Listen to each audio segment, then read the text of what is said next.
A'udzubillahi minasyaitonirrajim. Bismillahirrahmanirrahim. Alhamdulillahi rabbil alamin. Nahmaduhu wa nasta'inu wa nastaghfiruh. Wa na'udzu billahi min syururi anfusina wa min sayyiati a'malina. Man yahdihillahu fala mudilla lahu wa man yudlil fala hadiya lahu. Asyhadu an la ilaha illallah wahdahu la syarika lah. Wa asyhadu anna Muhammadan abduhu wa rasuluh. Subhanaka la ilma lana illa ma 'allamtana innaka antal alimul hakim. Allahumma 'allimna ma yanfa'una wanfa'na bima 'allamtana wa zidna ilma. Allahumma ati anfusana taqwaha wa zakkiha anta khairu man zakkaha. Anta walijuha wa maulaha. Rabbi yassir wa la tu'assir. Rabbi tammi bil khair. Amma ba'du. Kita sambung tadabbur surah Yunus yang masih berbagi 3 ayat. 107 sehingga 109. Sebelum tu kita tengok pengajaran ayat yang lepas, itu ayat 104 sehingga 106. A'udzubillahi minasyaitonirrajim. Qul ya ayyuhan nas in kuntum fi syakkin min dini fala a'budu alladhina ta'buduna min dunillah walakin a'budu Allah alladhi yatawaffakum wa umirtu an akuna minal mu'minin. Maksudnya, katalah wahai Muhammad, wahai manusia, sekiranya kamu dalam keraguan terhadap agamaku, maka aku tetap tidak akan menyembah mereka yang menyembah selain daripada Allah. Akan tetapi aku akan menyembah Allah yang telah mewafatkan kamu.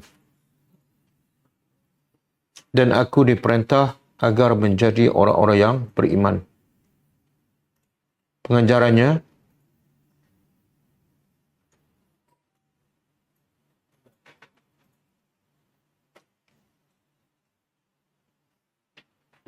sudah menjadi sunnatullah, iaitu kebenaran itu sentiasa diragui dan ditolak. Walaupun buktinya cukup banyak dan jelas. Manakala kebatilan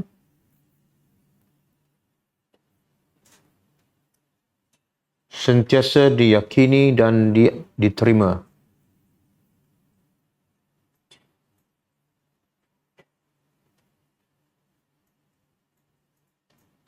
Walaupun ia jelas menunjukkan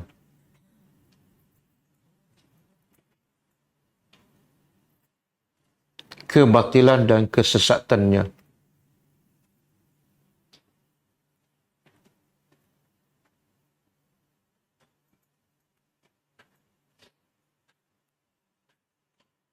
Yang kedua,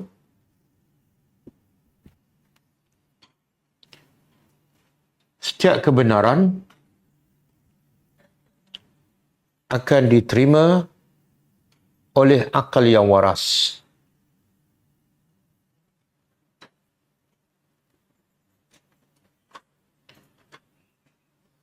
Sebagaimana setiap kebatilan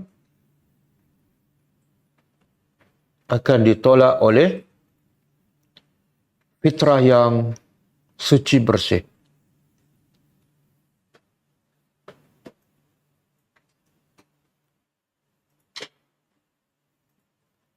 Yang ketiga,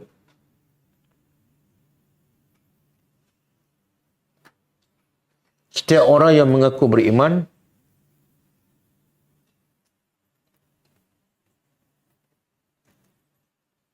wajib mengisytiharkan al-bara',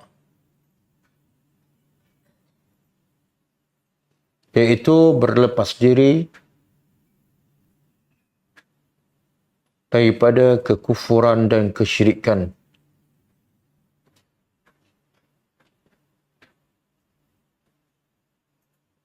Serta membenci segala kemungkaran.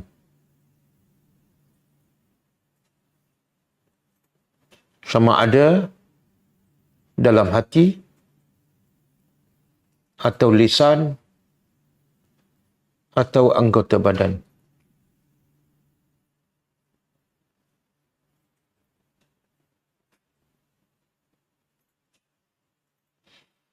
Yang keempat, Tuhan yang berhak disembah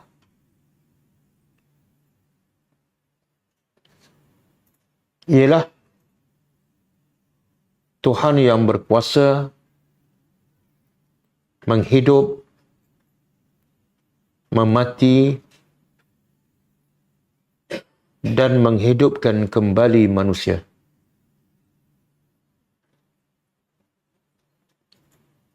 Untuk diberi balasan yang adil.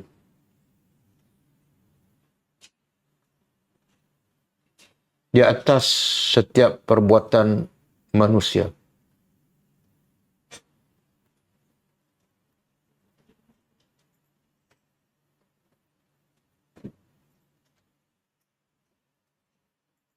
Yang kelima,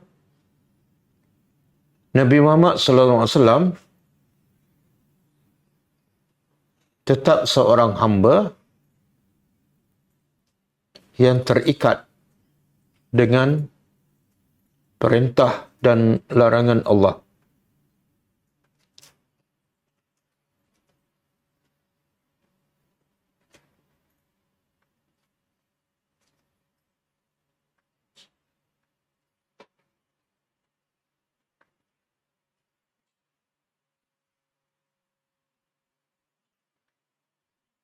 Okey, ayat seterusnya, ayat 105. Wa an aqim wajhaka lid-din hanifa wa la takunanna minal musyrikin. Dan adalah dirikan wajah engkau ataupun ikhlaskan hati engkau untuk agama yang lurus. Dan jangan sekali-kali kamu menjadi dari kalangan orang-orang yang mensyirikkan Allah. Pengajarannya pertama,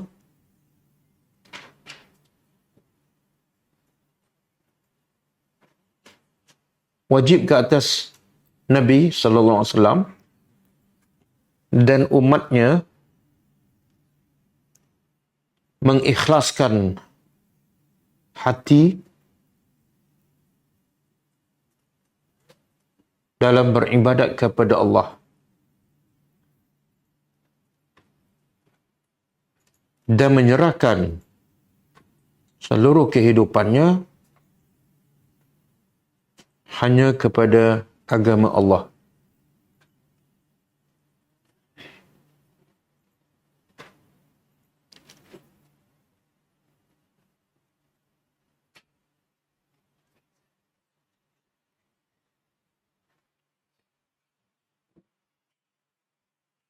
Yang ketiga, yang kedua,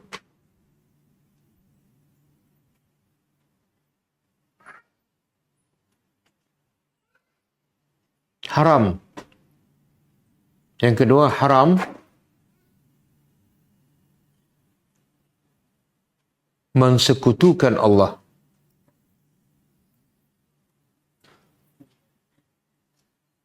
Sama ada dari segi akidah atau amalan.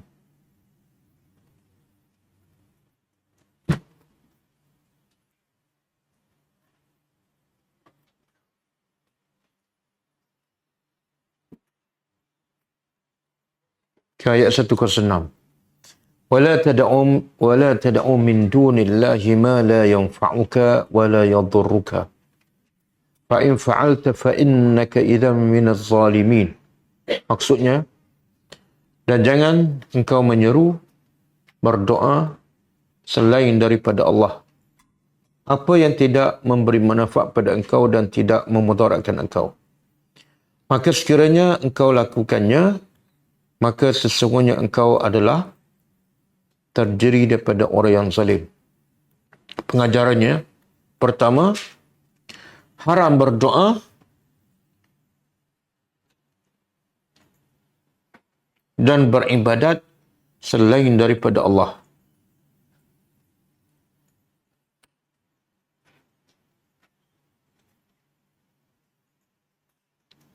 Seperti meminta kepada orang yang telah mati.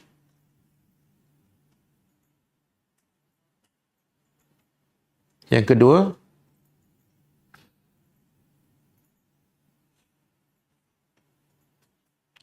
semua yang disembah selain daripada Allah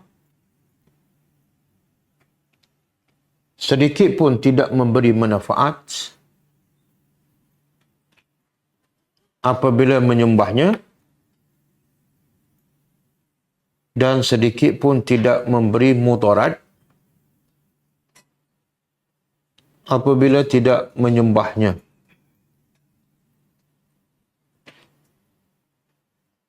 Kerana yang memberi manfaat dan mudarat hanyalah Allah sahaja.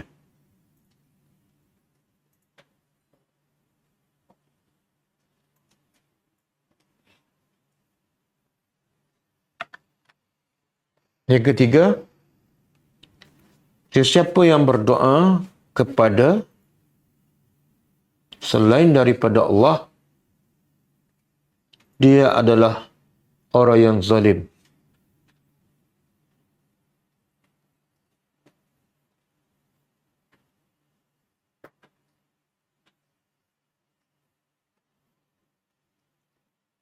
Dan telah mensyirikkan Allah.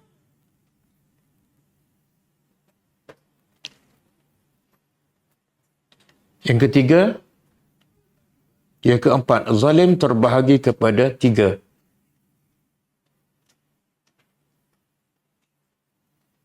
Zalim yang besar,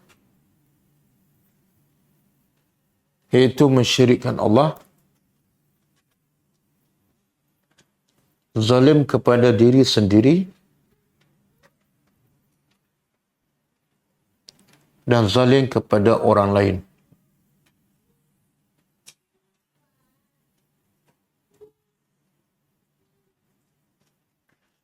Okey, habis lah.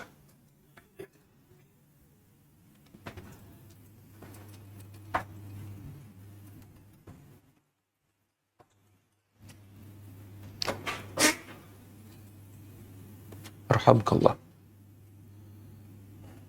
Okey. Ayat malam ni 107 kaitan dengan ayat yang lepas. Ayat yang lepas Allah beritahu tidak ada sesuatu pun yang boleh memberi manfaat ataupun mudarat, melainkan Allah. Jadi Tuhan selain pada Allah, sama ada berhala ataupun apa sahaja, sedikit pun tidak boleh memberi manfaat ataupun mengelak mudarat. Maka ayat malam ni Allah nak jelaskan lagi bahawa yang betul-betul boleh menghilangkan kemudaratan daripada manusia hanyalah Allah. Auzubillahi minasyaitonirrajim. Wa in dan in jika ataupun sekiranya yamsaska, sekiranya Allah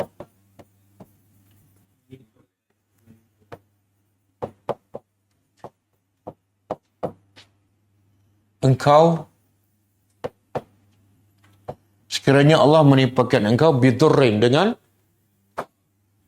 Durrain dengan Durrain ni nakirah.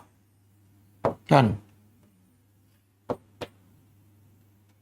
Nakirah ni menunjukkan umum.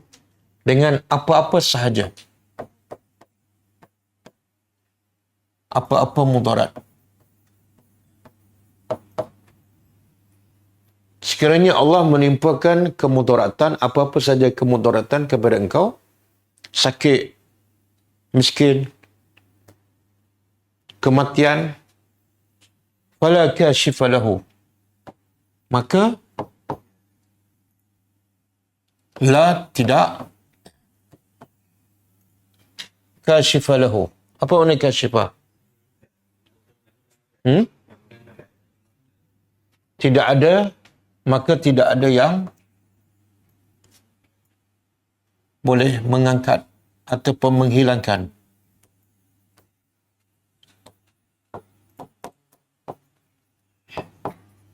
Lahu baginya. Illahu, kecuali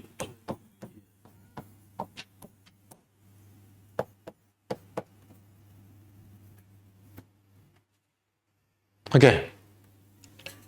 Kashifah ni sebelum dia la dan selepas dia berbaris atas. Bila selepas la isim berbaris atas, maka la ni dia panggil la apa dia? La an-nafiyah lil jins.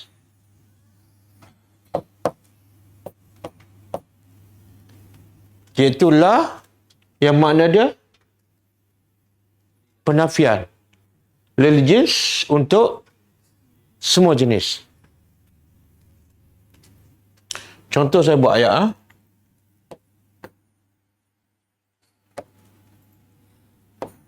La rajula fil masjid. Satu lagi, la ar-rajulu fil masjid.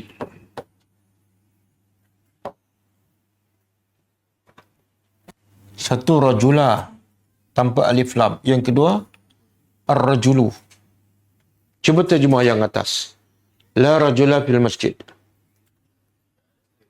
Tidak ada mana-mana lelaki dalam masjid. Yang bawah, tidak ada lelaki. Ada tak lelaki lain? Ada. Yang bawah ni tidak ada lelaki itu. Tapi mungkin ada lelaki lain. Tapi yang atas ni tidak ada semua jenis lelaki. Apa yang membezakan maknanya? Bila selepas la tidak ada alif lam dan berbaris atas, maka dia menafikan semua jenis. Okey.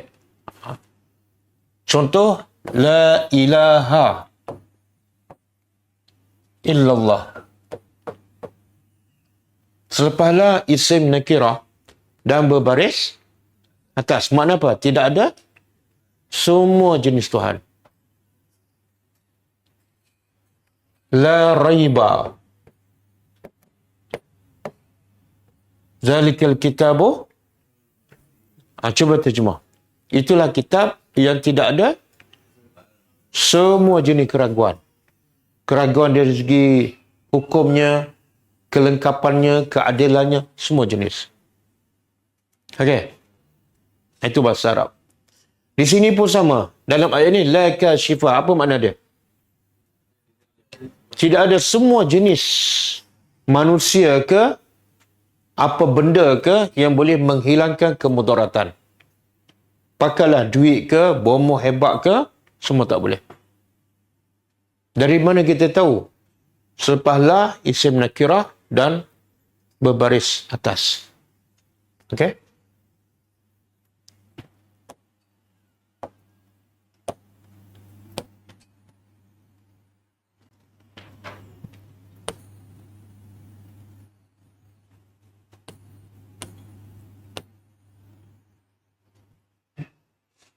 Okey. Kemudian wa in yuridka, dan in sekiranya. Yuridka, dia tu balik kepada Allah. Kalau kita belajar bahasa Arab, yamsas fi'lun. Yamsas fi'lun. Mana fa'il dia? Mana fa'il dia? Pelaku dia. Allah. Apa jenis fa'il? Ismun zahirun. Okey, yuridka. Yurid fi'lun. Mana fa'il dia? Dhamir mustatir. Lepas tu bila terjemah, dan sekiranya dia tu duduk dalam ni, balik kepada Allah. Sekiranya dia, apa makna yurid? Menghendaki engkau bi khairin, dengan kebaikan. Apa kebaikan? Lawan dur, mudarat, miskin, sakit, kematian. Khair, nikmat, kesihatan, kekayaan. Sekiranya dia, iaitu Allah, menghendaki kepada engkau kebaikan. Allah nak bagi harta, nak bagi sihat, nak bagi kaya. Fala radda, maka tidak ada reda apa dia? Yang boleh, yang menolak.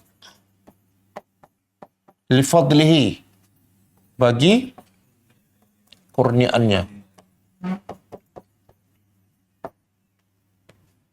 Okey. Apa maksud ayat ni? Kerana Allah beritahu jangan sembah, jangan berdoa kepada yang tidak boleh memberi manfaat dan tidak boleh menolak mudarat. Jadi Allah nak tegaskan lagi, patung ke, berhala ke, apa ke, sedikit pun tak boleh menghilangkan mudarat kalau Allah nak kena pada kamu. Dan bila Allah nak bagi kebaikan, patung hebat macam mana pun tak boleh menghalangnya. Okey, apa yang Allah nak bagi tahu sebenarnya? Ataupun apa pengajaran daripada ayat ni? Sebab kita ini ayat terakhir ni. Jadi pengajaran kita akan sebut malam ni juga. Sebab kalau besok dah surah lain kan. Apa pengajaran setakat ni?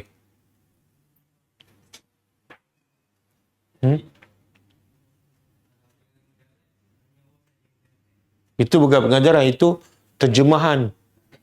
Macam sama je. Apa dia? Bila ada sakit, jangan cari manusia. Jangan cari bomoh. Tapi boleh tak cari doktor? Boleh. Tapi kena yakin bahawa akhirnya yang menghilangkan mudarat itu ialah Allah. Dan bila Allah bagi kebaikan, jangan apa? Jangan sombong, sebab Allah yang bagi. Bila Allah yang bagi, Allah nak tarik bila-bila masa. Ataupun kalau kita nak kebaikan, carilah kepada Allah, bukan cari pada manusia. Katalah ada manusia nak bagi kita 10 juta. Dah berjanji, dah siap datang, dah bawa beg kan, 10 juta. Ini bukan rasuah. Tapi kalau Allah tak nak bagi, boleh tak? Boleh je. Duit tu terbakar ke, ataupun kawan tu kena rompak ke, ataupun kita mati. Boleh je. Jadi sebenarnya apa yang Allah nak bagi tahu? Ataupun apa hasil daripada ayat ni? Apa kesan dalam kehidupan kita?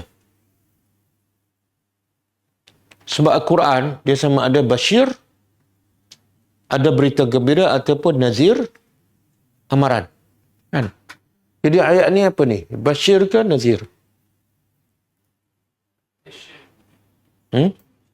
Okey, boleh huraikan sikit. Basyir kok mana?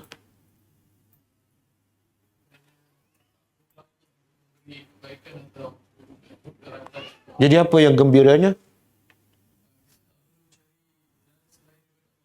Ialah apa gembiranya? Ha? Kalau rezeki itu Allah dah tetapkan untuk kita, jangan kelang kabut. Rezeki itu, kalau rezeki kita, dia tak mungkin pergi pada orang. Dan kalau rezeki orang tak mungkin pergi datang kepada kita. Jangan tamak yang kat orang. Bila tak datang pada kita, bukan rezeki kita. Tenang je. Kalau yang kita punya, kadang-kadang hari ni tak dapat. Bila Allah bagi? Lepas tahun. Dapat pada kita. Jadi bagi orang beriman, bila faham ayat ni, hidupnya tenang je. Kadang-kadang kita buat permohonan 3 projek kan. Bila tak dapat, mengamuk. Apa makna tu? Dia tak yakin pada ayat ni. Allah tak nak bagi, tak payahlah mengamuk. Satu. Yang kedua, bila Allah tak bagi pada kita, sebenarnya baik ke tak baik? Betul ke? Habis kenapa mengamuk? Tak faham. Ni, Allah bagi mudaratkan. Apa ni? COVID-19. Baik tu untuk kita. Tapi bunyi macam tak baik je. Asyik berdoa solat hajat je. Doa kunut pun dah habiskan doa kunut kan. Boleh tak kita berdoa supaya Allah hilangkan? Boleh. Tapi yang tak bolehnya apa dia? Bila kita kecewa. Kita dah minta, Allah tak hilangkan juga, kita kecewa. Itu boleh jadi haram. Bila ada musibah, Allah suruh kita usaha untuk hilangkan. Tapi bila Allah tetap tak hilangkan, kena redha. Kenapa? Sebab yang boleh hilangkan pertama Allah. Yang kedua, bila Allah tak hilangkan, pasti itu terbaik untuk kita. Betul tak? Kalau kita tengok COVID-19 ni, PKP, berapa banyak kebaikan yang Allah bagi pada kita. Betul? Kalau tak ada PKP, tak ada kelas malam ni. Betul? Dan kita tak khatam malam ni surah Yunus. Dan tak ada jamuan.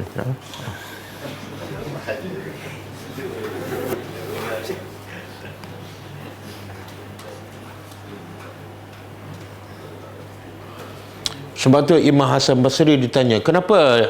Ditanya pada dia, kenapa kamu tenang je dalam kehidupan? Jawapannya apa dia? Aku yakin kalau rezeki aku, mesti aku dapat. Dan aku yakin kematian datang bila-bila masa. Sebab tu aku sentiasa bersedia. Boleh faham? Kita yang mana kita paling bersedia? Untuk dapat rezeki ataupun untuk mati? Nak dapat rezeki kan? Tapi yang mana Allah dah tetapkan? Dua-dua Allah tetapkan. Tapi yang paling kita risau yang mana? Rezeki kan? Kita risau ke tak risau? Rezeki, kalau rezeki kita 10,000, kita tetap dapat 10,000. Betul? Tapi mati, kita tahu tak bila mati akan datang? Jadi sepatutnya yang kita lebih risau ialah bukan pasal rezeki, tapi pasal kematian.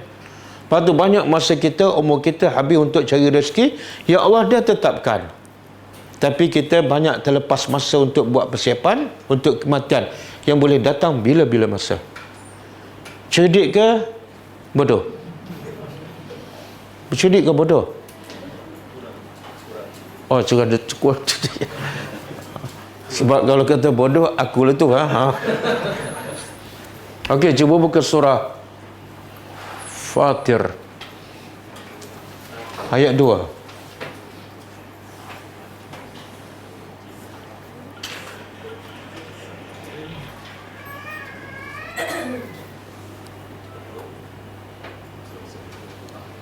Okey. Ma yaftahillah. Ma apa dia? Bukan. Sorry, betul-betul apa?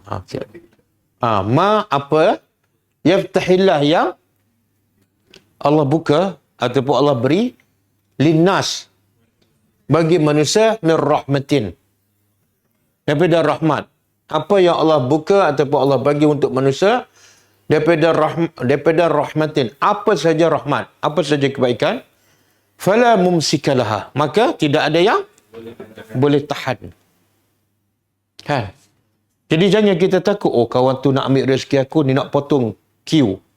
Tak payah, tak payah. Kita pun potong queue dia. Kita dengan dia 2 kali 5. Tenang je. Kemudian, wama yumsik.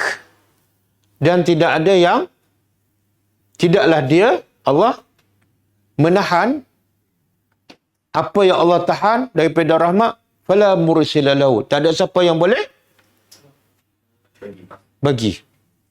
Kalau Allah tak nak bagi, carilah orang hebat macam mana, carilah duit banyak mana pun, tak sampai pada kamu. Kadang-kadang dah depan tangga dah, kan? Min ba'dihi, dari selepasnya, wahwal azizul hakim. Kenapa Allah saja boleh bagi rahmat dan tak ada siapa boleh tahan? Dan bila Allah tak nak bagi, tak ada siapa yang boleh bagi. Sebab apa? Sebab Allah Al-Aziz. Apa makna Al-Aziz? Tak, Al-Aziz bukan bijaksana. Al-Hakim. Bijaksana kan? Al-Aziz? Apa makna perkasa? Ya? Dia boleh buat apa yang dia nak lagi? Bila-bila masa, di mana sahaja, tanpa dihalang oleh, dan tidak ada siapa yang boleh mengatasi. Itu adalah Aziz. Kalau sebut perkasa tu macam biasa je. Sebab perkasa memang dah lemah. Sebab tu dia tubuh yang lain. Kan? Sekarang putera kan? Putera. Tengok, Allah sertakan lepas Al-Aziz, Allah sertakan sifat Al-Hakim. Apa makna Al-Hakim? Apa kaitan? Apa maksud bijaksana? Kadang-kadang makna Allah, sifat Allah tu kita guna perkataan yang kita guna pada manusia. Dia tu bijak, hakim yang bijaksana. Allah pun bijaksana. Jadi apa beza? Boleh bezakan?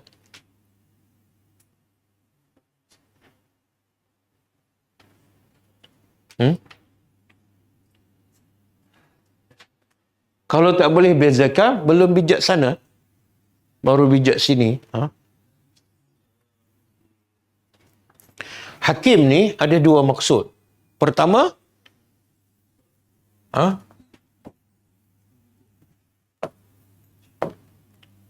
Hakim makna dia Al-Hakim. Al-Hakim makna Allah saja yang berhak membuat apa saja hukum, keputusan, takdir. Manusia tidak ada hak, walaupun Rasulullah. Yang kedua, setiap hukum yang Allah buat mesti zu hikmatin, mempunyai hikmah. Tak ada satu pun hukum yang Allah buat yang tak ada kebijaksanaan, tak ada hikmah.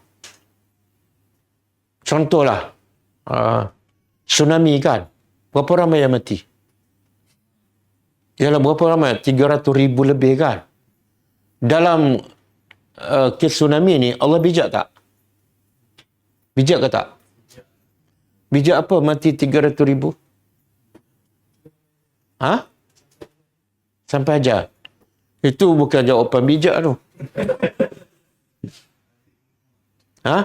Ialah apa hikmahnya? Apa hikmahnya?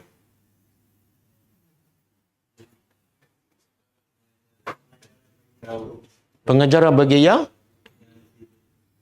lepas tu yang mati dapat apa? Yang mati dapat apa? Apa kebaikan untuk yang mati tu? Kalau beriman, dia dapat apa? Oh, mati macam tu dapat syahid. Oh, mati lemas. Oh. Okey, kalau tak beriman dapat apa? Lepas tu apa bijaknya? Ha? Cerdik sikit. Kawan tu, kalau dia hidup lagi 60 tahun, dosa dia semakin bertambah. Tapi sebab tsunami, umur dia mati ketika umur 40. Dosa dia kurang sikit. Azab pun, mana baik untuk dia, walaupun dia berdosa. Kan? Jadi apa saja yang Allah buat, penuh dengan hikmah. Hukum Allah, kalau berzina, dah kahwin, rejam sampai mati. Ada hikmah tak? Apa hikmahnya sampai mati? Ha? Apa dia? Dosa dia habis. Kafarah. Betul? Kalau tak sampai mati, mungkin dia hidup lagi, dia akan buat lagi. Kan? Jadi Allah sayang pada dia, Allah bagi hukuman supaya akhirnya dia tak akan ulang lagi dosa. Apa dia? Sampai mati. Kenapa kena baling batu sampai rasa satu badan? Sebab masa dia berzina, dia rasa sedap satu badan. Tapi sebenarnya hikmah yang paling besar pada bukan nak rejam sampai mati. Kalau mencuri bukan nak potong tangan, bukan. Hikmah Allah pada nak mencegah. Sebab itulah kalau orang mencuri, kalau betul dilaksanakan hukum potong tangan, dia mencuri tak? Dapat 1 juta, hilang tangan. Dia mencuri tak? Siapa nak mencuri? Saya bagi 10 juta tapi syarat kena potong tangan. Siapa nak? Free 10 juta. Tapi potong tangan. Tak nak kan? Sebab tangan tak boleh dibeli di mana-mana. Mana bijaknya Allah pada? Allah buat hukuman sampai orang takut nak mencuri. Itu bijak. Tapi hukum sekarang, orang takut tak? Tak. Yang orang takut mencuri sikit. Mencuri banyak, orang berani.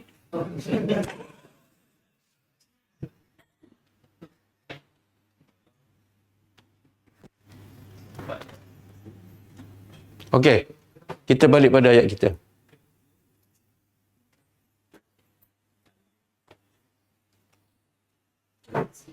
Okey.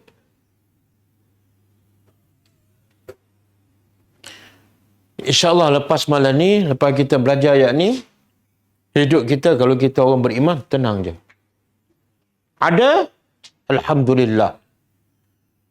Kalau tak ada, bukan rezeki kita lah.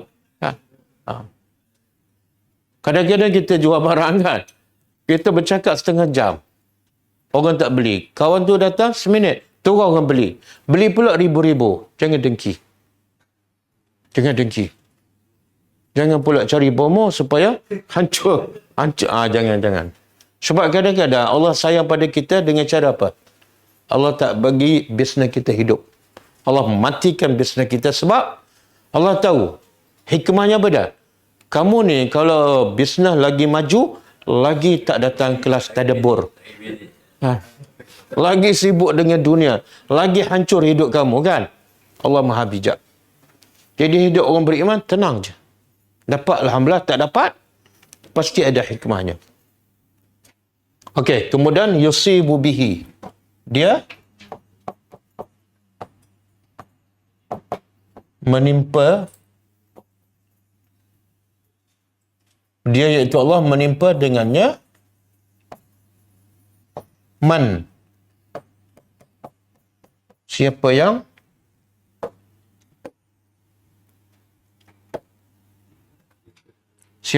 dia kehendaki.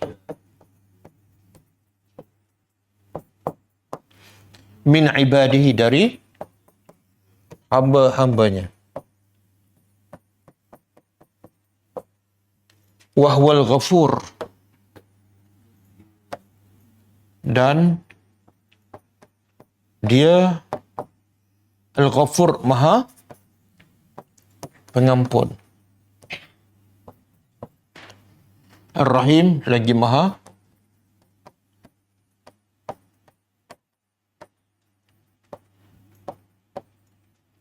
Okey. Kemudian Allah simpulkan, Allah akan menimpa dengan kebaikan ke ataupun dengan mudarat, Ada ulama kata bihi itu ialah dengan kebaikan. Sebab yang paling dekat. Ada mengatakan dua-dua sekali. Allah akan timpa dengan mudarat ataupun kebaikan. Siapa? Siapa? Jadi ikut kehendak Allah. Bukan ikut kehendak kita. Kan kadang-kadang kita minta, ya Allah jauhkan aku daripada segala musibah. Tapi Allah nak bagi juga musibah. Makna apa tu? Pasti baik. Pasti baik. Kita baca kisah Nabi Yunus kan. Bila dia lari daripada merajuk, daripada berdakwakan. Allah bagi apa pada dia? Dalam banyak-banyak penumpang kapal tu, bila dia undi jatuh pada dia 3 kali kan.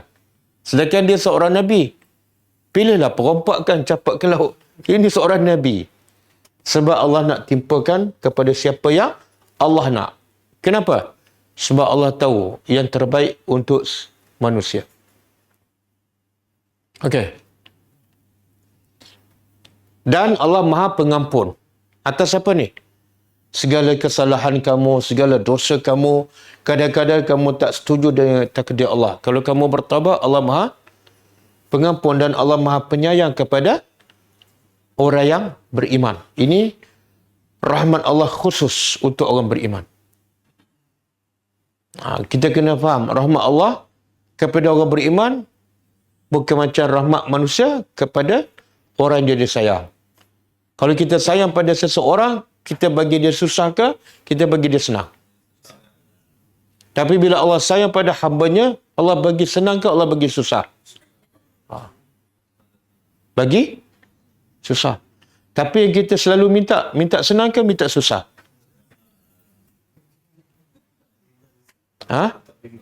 Tak boleh minta susah. Senang boleh minta.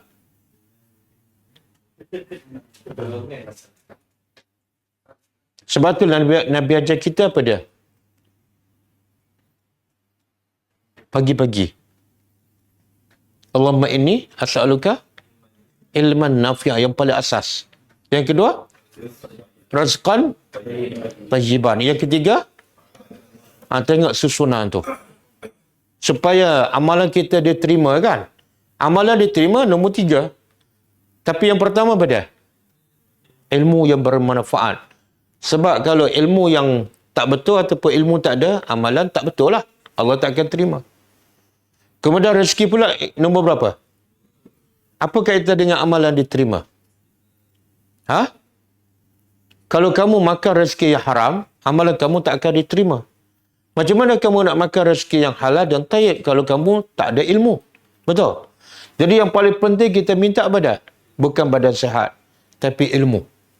Bila ada ilmu, badan sakit pun dia rasa sihat. Tapi bila tak ada ilmu, badan sihat pun dia rasa sakit. Betul kan? Sebab tu Nabi Ayub AS Allah uji sakit berapa lama? Tapi tidak ada masalah bagi Nabi Ayub. Bahkan dia kata, wa anta arhamur rahimin. Engkau maha penyayang dengan engkau bagi penyakit ni pada aku. Okey. Buka hadis.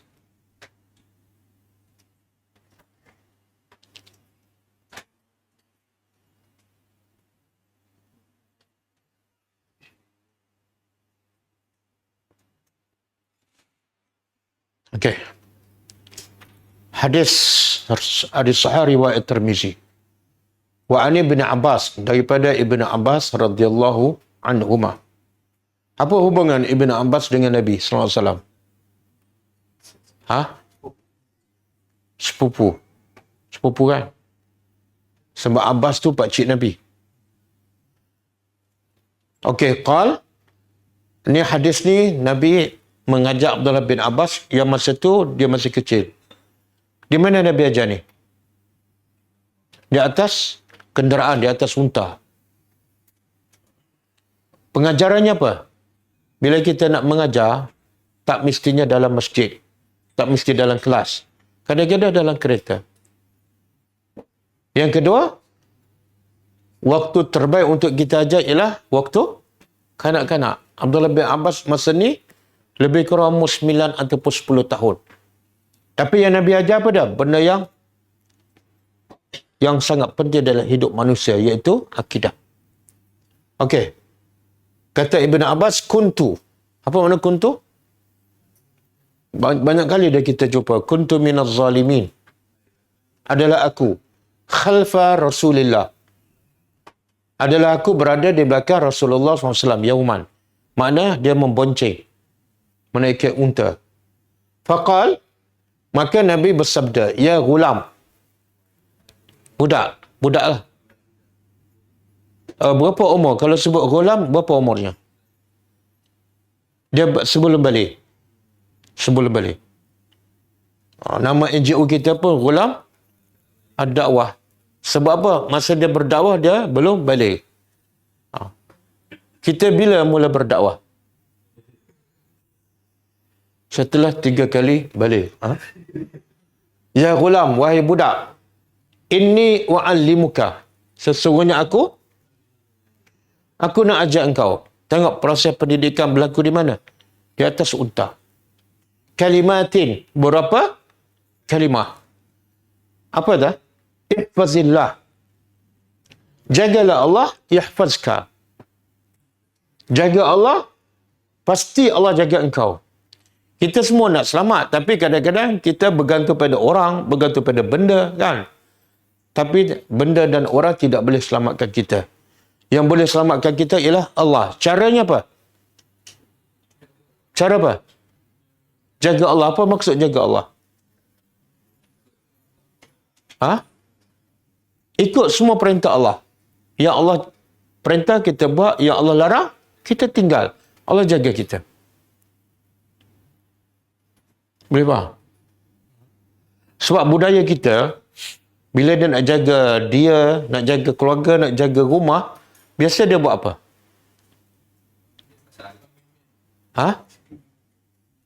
Kadang-kadang ada pagar rumah kan? Pagar rumah dengan apa? Pagar dengan garam. Pada rumah dia ada tembok simen, tiba-tiba nak pagar dengan garam. Pelik kan? Satu pembaziran. Pembazir itu saudara syaitan. Jadi siapa suruh membazir tu? Dia nak jaga pula daripada siapa? Syaitan. Yang suruh tu siapa? Syaitan. Sebab itulah pemuda Kahfi. Dia diburu oleh musuh satu kerajaan. Kan? Dan dia berada dalam gua yang tak berpintu. Tapi orang jumpa tak dia? Kerajaan jumpa tak? Berapa kilo garam dia tabur kat luar? Tak ada kan? Tak ada. Kenapa Allah jaga dia? Orang kita baca surah Kahfi tapi tak ambil pengajaran. Allah jaga pemuda Kahfi sampai selamat dan panjang umur 309 tahun bukan sebab dia tabur garam. Bukan sebab dia baca doa selamat. Tapi sebab dia jaga perintah Allah. Dia pergi ke gua sebab nak jaga iman dia.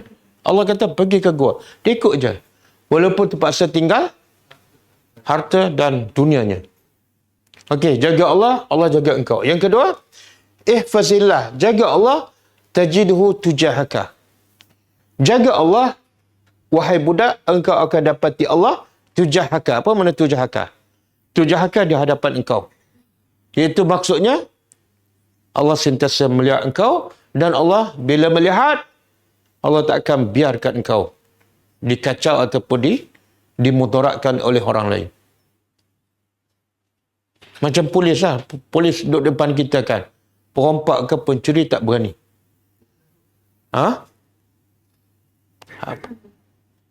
Polis pun itu.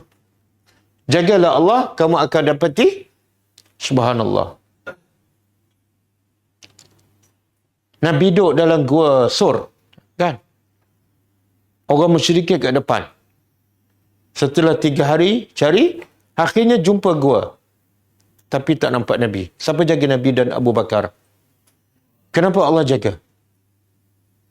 Kenapa Allah jaga Nabi dan Abu Bakar? Sebab Nabi dan Abu Bakar duduk kat gua pun itu adalah perintah Allah. Allah jaga dia. Ada Nabi bawa garam? Tak ada. Okey. Iza sa'alta, apabila Engkau minta fas'alillah. Tengok, Nabi ajar masa Abdullah bin Abbas, kanak-kanak lagi. Bila minta, jangan minta dengan orang. Minta terus kepada Allah.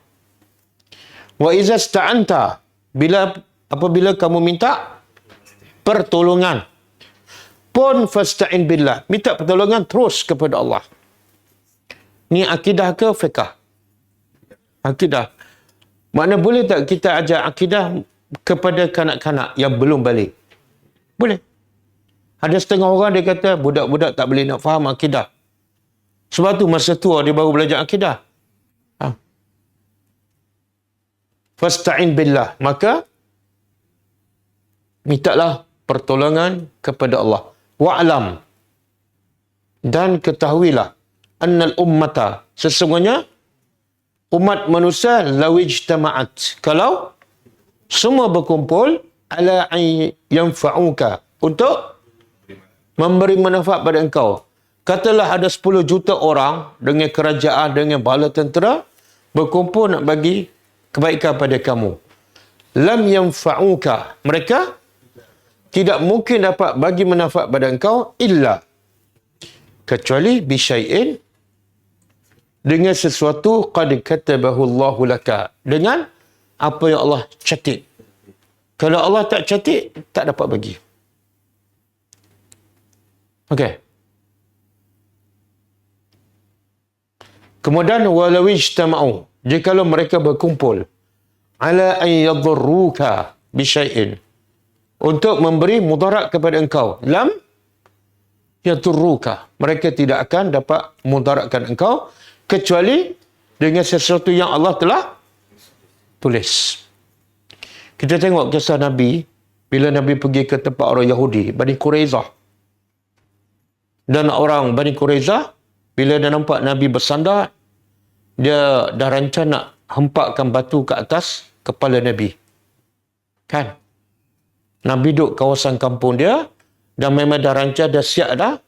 Tiba-tiba Allah bagi tahu pada Nabi melalui Jibril, ada orang Yahudi nak hempak batu. Nabi pun jalan, terus balik Madinah.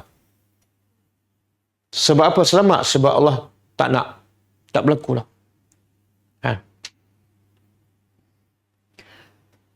Rufi'atil aklam, maka diangkat pena. Apa yang Allah tulis tak boleh diubah, itu maksud dia. Pena telah diangkat, wajaffati as-suhuf, dan lembaran telah kering. Simboliklah, makna apa tu? Apa yang Allah telah catat tak boleh diubah. Tengok akidah ni, kalau kita faham, hidup kita tenang je. Kita tak akan takut pada sesiapa. Kalau Allah tidak nak berlaku. Okey. Kita pergi pada ayat seterusnya.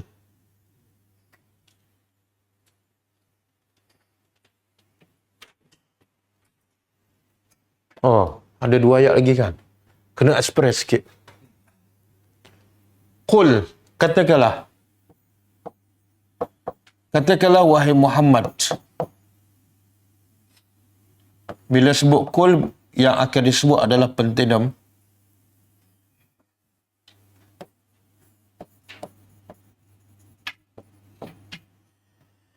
Ya ayuhan nas, wahai manusia.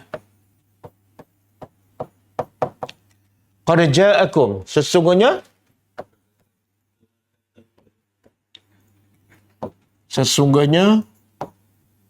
telah datang kepada kamu al-haq, kebenaran, min rabbikum, dari pencipta kamu.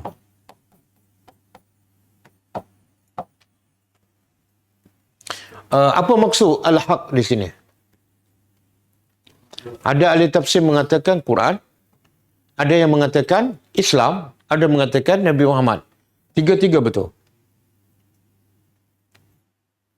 Telah datang kepada kamu kebenaran.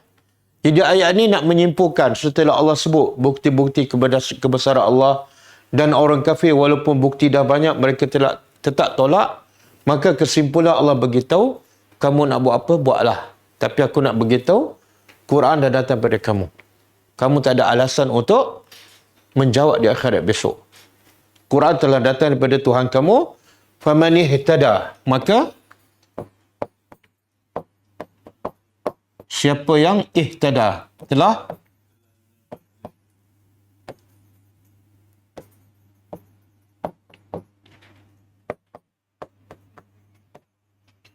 mendapat petunjuk, fa innama,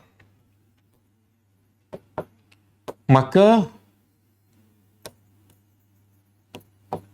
sesungguhnya hanyalah yahtadi li nafsi. Dia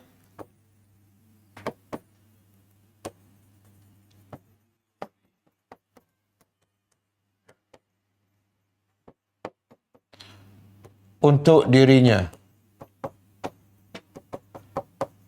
Apa maksud ni? Quran dah datang.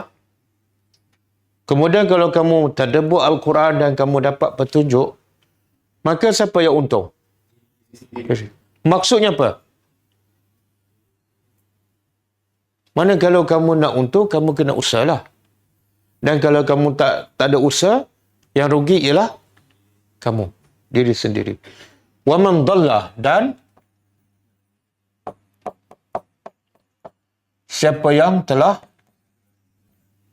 sesat, fa innama, maka dia sesat. Maka sesungguhnya dia sesat alaiha, ke atasnya. Maksudnya, kalau dia pilih untuk sesat, maka musibah ataupun mudarat sesat tu dia akan tanggung. Bukan orang lain. Aku tak nak belajar lah. Tak apalah, kamu tangguhlah. Bukan orang lain. Sebab, kenapa Allah sebut ni? Siapa yang mencari hidayah, dia dapat, dia dah untung. Bukan orang lain. Kenapa Allah cakap? Sebab ada yang berfahaman. Allah tak bagi satu. Dia kata, kalau aku pergi belajar dan dapat hidayah, apa aku dapat? Tak kaya-kaya pun. Faham tak? Dia rasa seolah belajar ilmu ataupun dapat hidayah, tak ada keuntungan, sia-sia. Jadi Allah kata, kalau kamu dapat hidayah untuk diri kamu. Tapi sebenarnya hidayah ni, yang paling penting, kita nak pakai bila? Di akhirat besok. Sebab tu bila mati, semua tersedar. Orang mati ni, sebenarnya, kata ulama', orang yang tidur, baru tersedar daripada tidur. Bila? Bila dia mati. Tapi waktu tu dah terlambat dah. Kemudian kalau kamu tak nak belajar, kamu sesak. Tak ada siapa rugi pun. Jangan kata, Ustaz, saya tak nak belajar dengan awak. Pada muka awak. Pada muka awak lah. Ustaz tak rugi pun, betul? Dan di sini juga Allah nak beritahu, kalau kamu tak mencari hidayah Allah, sikit pun tak memudaratkan Allah. Dan kalau kamu sesak, sikit pun tak mengurangkan kekuasaan Allah. Jadi ketaatan manusia kepada Allah, sikit pun tak menambahkan kekuasaan Allah. Dan kesesatan manusia, sikit pun tak mengurangkan kuasa Allah. Sebab apa? Siapa yang dapat hidayah, dia yang untung. Allah tak dapat apa-apa. Dan Allah tak perlu pun. Siapa yang tak nak belajar, Allah tak rugi pun. Yang rugi kamu.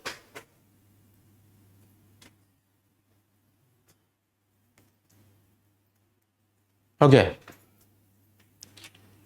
Tak percaya, cuba tanya orang yang tak belajar. Dia rasa rugi tak belajar? Dia tak rasa rugi kan? Dia rasa apa?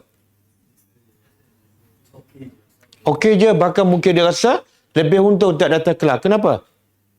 Boleh buat projek lain. Yang datang pula, dia datang kelas ni rasa untung ke rasa rugi?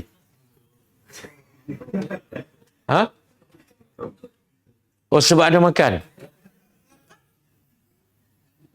Betul kan ya? Semalam kita dah bagi peringatan. Betul kan ya? Sebab itulah, Yang paling awal dicampak dalam neraka. Siapa? Paling-paling awal. Sebelum Firaun, sebelum Abu Lahab. Satu, yang belajar agama. Yang duk belajar agama, yang duk mengajar, yang baca Quran, yang mengajar Quran. Ni paling awal dicampak dalam neraka. Yang kedua, yang suka bersedekah. Paling awal masuk neraka. Firaun tengok pun terkejut. Dah masuk. Yang ketiga, yang mati syahid. Gambaran luar semua cantik. Tapi, pertama masuk neraka. Sebab apa? Niat. Dirosakkan oleh niat.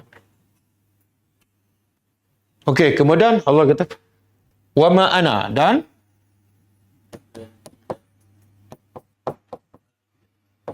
tidaklah aku. Allah perintah kepada Nabi supaya beritahu manusia, orang musyrikin Mekah. Tidaklah aku ke atas kamu biwakil. Wakil. Apa makna wakil? Dah jadi bahasa Melayu dah. Penjaga, wakil ataupun hafiz. Penjaga apa ni? Satu, wakil di mana hafiz, iaitu yarhamkallah. Kalau kamu tak nak beriman, bukan kerjaku nak pastikan kamu beriman dan nak jaga amalan kamu. Bukan kerjaku. Kerjaku hanyalah wa ma alaina illal balagul mubin. Dan bukan kerjaku juga untuk memastikan kamu beriman. Bukan kerjaku.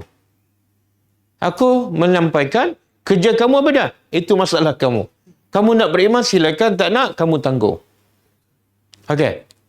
Dan begitu juga saya nak beritahu pada pelajar. Siapa nak belajar, belajar. Siapa tak nak belajar, kamu tanggung. Di akhirat besok. Siapa nak belajar dan nak faham, silakan. Siapa belajar tak nak faham, silakan. Siapa belajar faham nak amalkan, silakan. Kamu untung. Ustaz untung tak? Ustaz untung.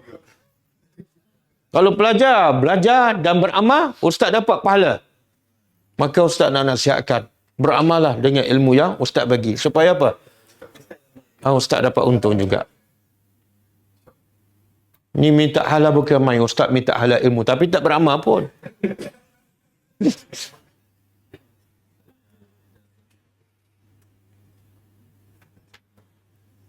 Okey. Wattabi'. Kemudian, wattabi' dan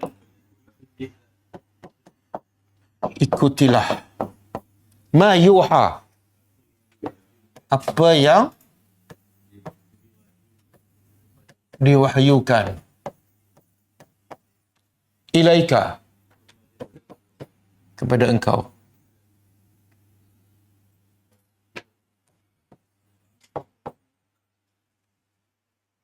Tengok, ayat sebelum ni Allah kata apa? Telah datang pada kamu kebenaran. Lepas datang kena buat apa? Ikut. Boleh tak kita ikut kalau kita tak faham? Tak. Sebab tu Allah tak kata telah datang kebenaran pada kamu, lepas tu baca. Lepas tu khatam. Lepas tu buat majlis. Tak ada.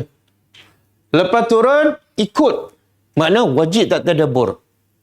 Wajib. Kalau tak tadabbur, macam mana nak ikut?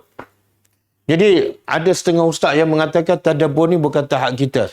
Bukan semua orang boleh tadabbur. Bercanggah dengan ayat ni. Sebab Allah kata, lepas turun, kena ikut. Macam mana kamu nak ikut? Kalau kamu tak faham, kalau kamu tak tadabbur. Betul kan? Berapa ramai yang belajar agama, dia tak belajar Quran. Maka, dia tak ikut Al-Quran. Sebab tu kadang-kadang kita tengok, akhlak dia tak sama dengan akhlak Al-Quran. Betul kan? Kita tengok yang masjid. Mana-mana masjid lah secara umum. Kuliah maghrib setiap malam. Kuliah subuh, setiap pagi. Kuliah duha, setiap minggu. Tapi bila tengok akhlak, tak sama dengan Quran. Kenapa? Yang dia belajar, bukan Quran. Tanda-tanda kiamat. Quran tak faham. Jadi Allah kata, Quran telah datang. Lepas datang, ikut. Lepas ikut, wasbir. Dan sabar. Sabar hatta ya'ti Allah. Sehingga Yahkum Allah. Allah menghukum. Apa maksud Allah menghukum?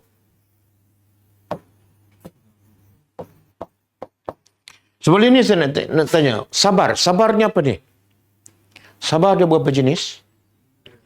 3. Pertama, sabar mentaati perintah Allah. Yang kedua, meninggal larangan Allah. Yang ketiga, sabar dalam. Okey, ini sabar apa ni? Ha? Apa dia? Tengok sebelum tu. Sebelum ni Allah kata telah datang Quran pada kamu. Lepas tu kena ikut. Bila ikut tu mana? Ada sabar mentaati perintah Allah. Yang kedua, ada sabar meninggal larangan Allah. Dalam Quran ada larangan. Dan yang ketiga, ni, kemuncaknya ialah bila kamu baca, bila kamu ikut, wajib kamu sampaikan. Bila kamu sampaikan, ujian paling besar ketika kamu sampaikan.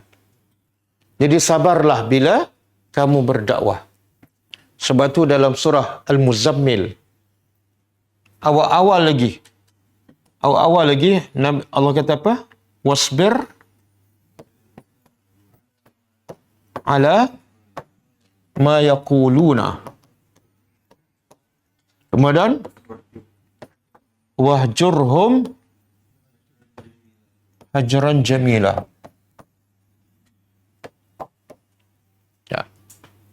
Pada ini surah Muzammil. Surah Muzammil selepas surah Al-Alaq. Al-Alaq pun tak lengkap kan? Mana beberapa surah dan beberapa ayat. Tiba-tiba Allah terus cakap, sabarlah atas apa ni?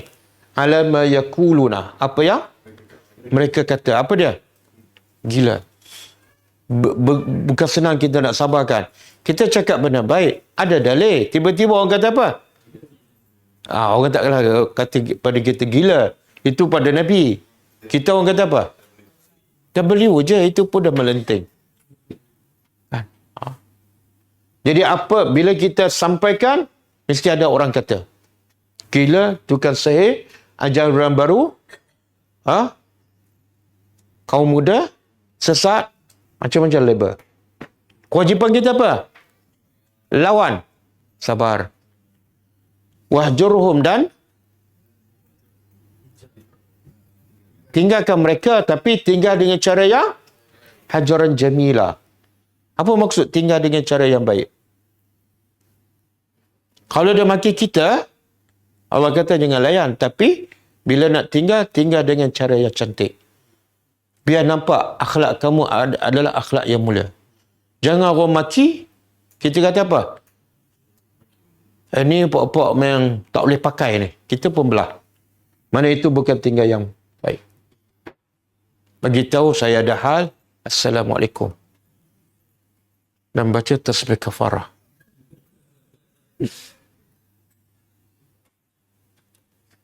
Cuba buka surah Al-Insan, ayat 10.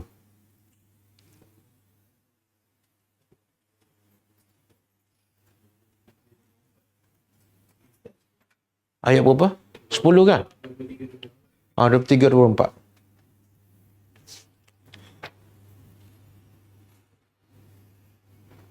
Okey. Cuba terjemah. Inna. Sesungguhnya kami. Nahnu. Kami. 2 kali kami. Penegasan. Nazzalna. Kami lagi. Tengok bahasa Al-Quran. Bahasa Melayu tak ada. Pernah tak kita cakap? Kami akan pergi Mekah minggu depan. Tak ada kan? Tapi bahasa Arab, sesungguhnya kami telah turunkan. Apa faedahnya? Penegasan bahawa Quran ini memang Allah yang turunkan. Sebab orang musyrikin tak tuduh Quran ini adalah rekaan Nabi.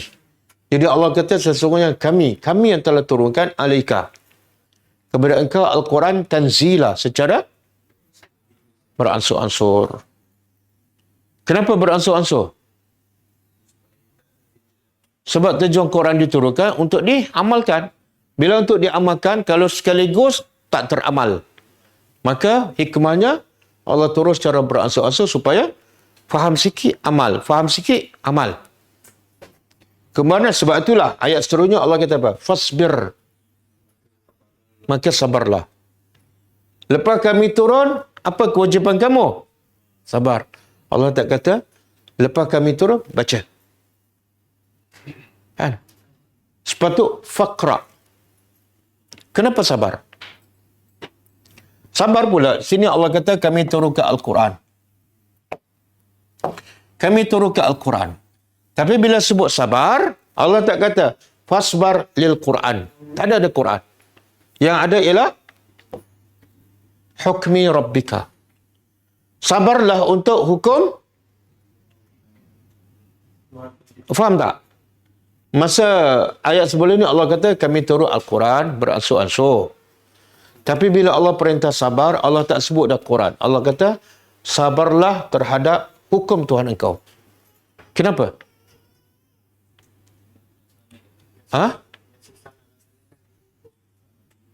Allah nak bagi tahu Quran ni penuh dengan hukum hakam.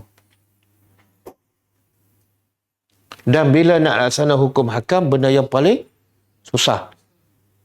Maka kewajipan kamu sabar. Betul kan? Kalau setakat nak baca, ramai boleh sabar. Kalau nak hafal, lagi ramai budak-budak boleh hafal.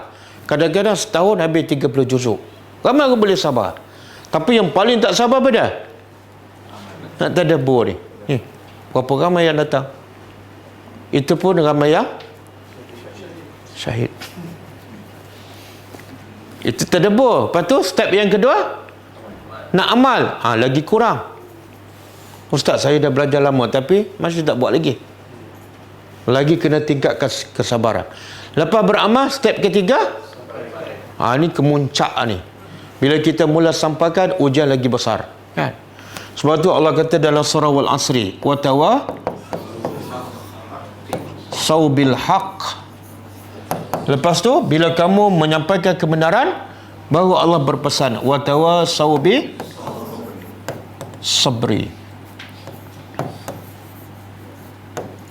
Mana sabar ni datang bila? Bila berdakwah. Ni yang tak tahan ni, kita cakap baik, ajak orang benar baik, ada dalil. Orang kata bodoh, orang kata tak pandai, orang kata jahil. Menguji kesabaran. Kan? Itu yang Nabi Yunus wajibkan. Jadi Allah kata sabarlah dengan hukum Tuhan engkau dalam Quran. Kemudian wala tuti', jangan kamu taat, patuh daripada orang-orang musyrikin.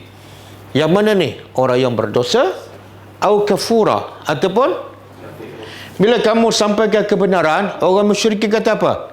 Agama kamu sesat, agama kami yang benar, jadi ikut agama kami. Allah kata jangan dengar. Abu Lahab, Abu Jahal kata apa? Stop dakwah. Allah kata jangan dengar. Sebab apa? Dia adalah orang yang berdosa ataupun orang kafir. Jangan dengar. Cabaran. Boleh ke? Okey, kita habiskan ayat kita. Ada sikit lagi.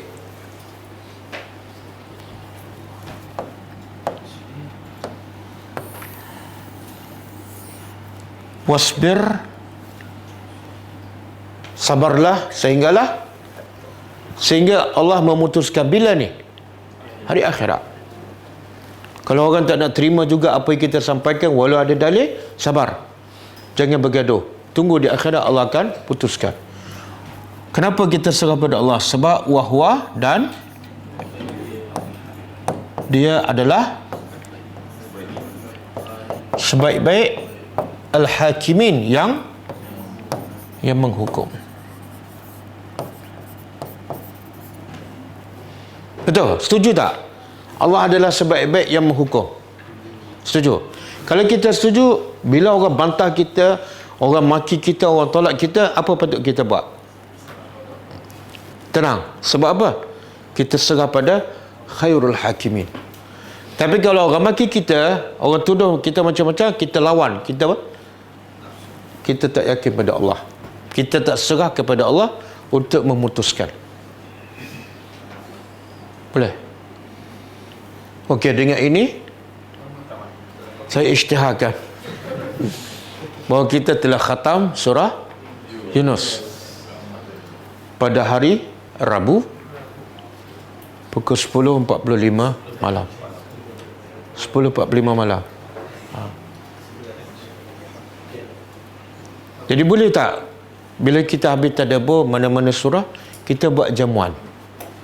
Boleh, tak salah. Sebab ada riwayatkan, saya lupa Abdullah bin Umar ataupun Umar, bila dia khatam tadabbur Al-Quran, bukan khatam baca surah Al-Baqarah, dia sembelih seekor unta sebagai tanda apa? Gembira. Patut tak dia gembira setelah dia tadabbur, dia faham, dia amal? Patut tak dia gembira? Patut. Tapi kalau kita baca tak faham apa-apa, patut tak gembira? Cuma kita buat majlis apa? Khatam. Kata apa? Khatam baca. Faham ke tak? Jadi tak patut kita gembira dalam keadaan kita tak faham pun apa yang Allah cakap. Okey? Jadi saya anjurkan, buatlah majlis khatam. Tapi khatam tadabbur Al-Quran.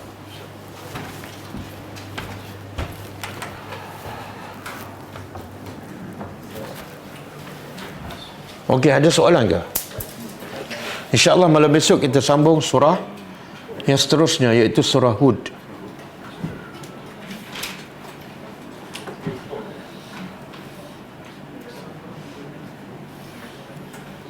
Ada soalan? Tak ada? Kalau tak ada, buku Khulasah Ta'zimul Ilmi kita tak bacalah sebab dah lewat. Kemudian malam ni pun ada majlis khatam kan. Kita ambil sikit pengajaran daripada 3 ayat tadi. Sikit je. Lepas ni kita tak jumpa dah untuk surah Yunus ni. Okey, pertama ayat 107.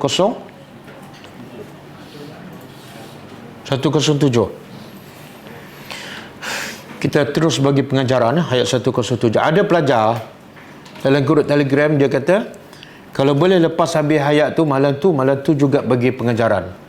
Sebab apa? Tengah panas-panas, dia terus masukkan. Kalau malam ni belajar, malam besok bagi pengajaran, dia tu apa nak masuk dah. Tak tahulah betul ke tak. Jadi kita test Okey, ayat 107.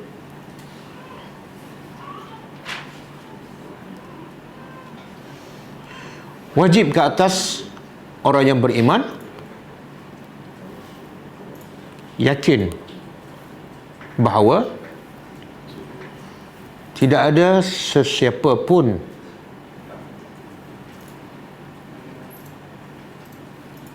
yang boleh menghilangkan kemudaratan atau memberi kebaikan melainkan Allah sahaja.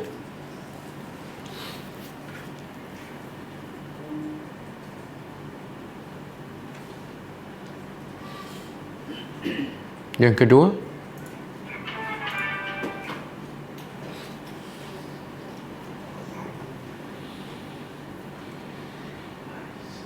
apabila orang beriman menyerahkan segala urusan kehidupannya kepada Allah,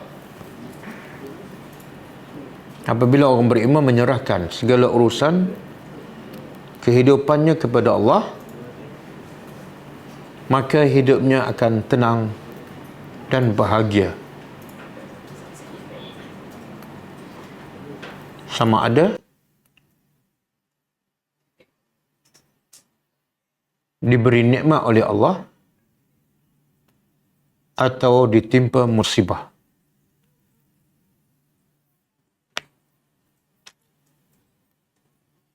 Ke ayat 108. Ketaatan manusia kepada Allah,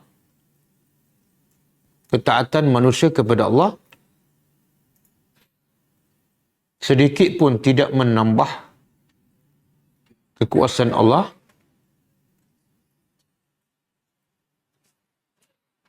dan maksiat manusia kepada Allah sedikit pun tidak mengurangkan kekuasaannya.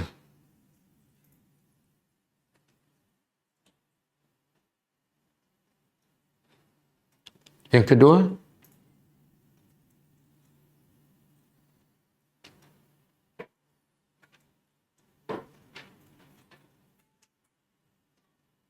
manusia yang paling beruntung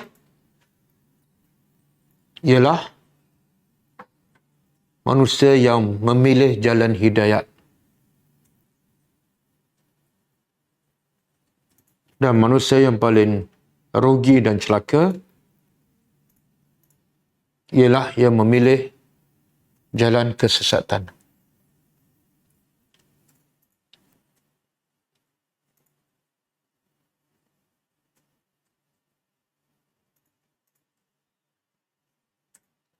Okey, ayat 109.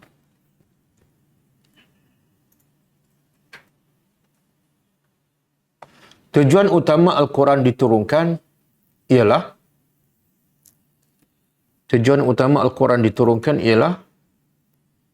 agar diikuti ajarannya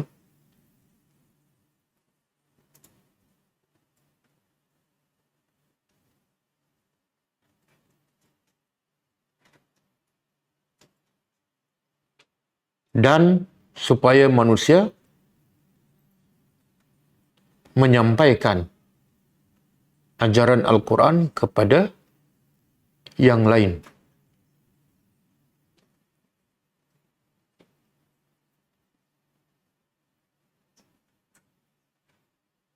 Yang kedua, semakin manusia mengikut Al-Quran, semakin banyak ujiannya dan semakin perlu ditingkatkan kesabarannya.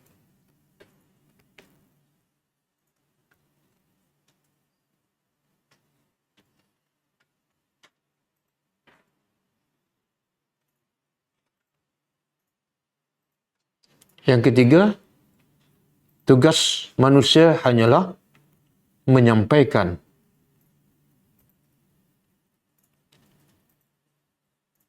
apa yang diwahyukan oleh Allah dan tugas Allah, peranan Allah menghukum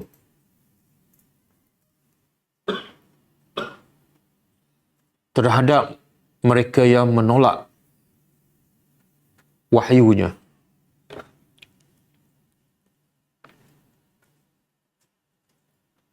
Okey, cukup lah. Kita tutup dengan membaca, insyaAllah kita besok pagi ada kelas Hadis Arba'in oleh Ustaz Usama pukul 10.30 pagi. Dan malam besok kita, insyaAllah kita mula tadabbur surah baru iaitu surah Hud alaihissalam. Kita tutup dengan membaca tasbih kafarah. Subhanakallahumma wa bihamdika asyhadu an la ilaha illa anta astaghfiruka wa atubu ilaik. Assalamualaikum warahmatullahi wabarakatuh. كتاب الله ترق جنانه وتنى العظيم